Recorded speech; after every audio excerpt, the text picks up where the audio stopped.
Hello, welcome back to How to Shout. If we have just bought a new NVMe drive or you already have Capacity or M.2 drive on your PC and want to know how to format it, then this tutorial is for you. Just right click on your Windows Start button and select Disk Management.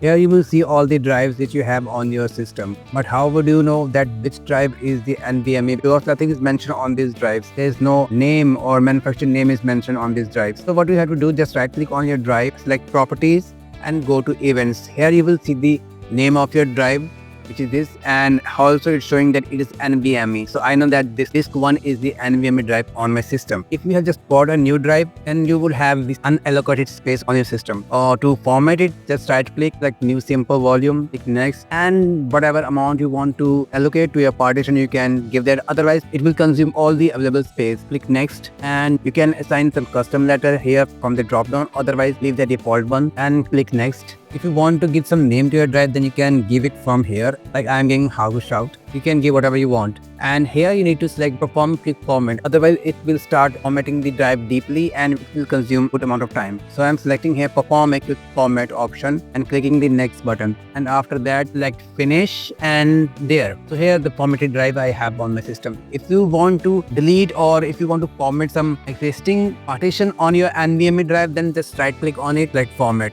Otherwise, if you want to delete it, then select and read the volume again. But remember, it will going to delete or erase all your data on your volume or partition. So it is recommended to backup everything before either formatting or creating a new volume or partition on your system or on your NVMe drive. So in this way, you can format or create a new partition on your system, whether you are using NVMe drive or some SATA drive.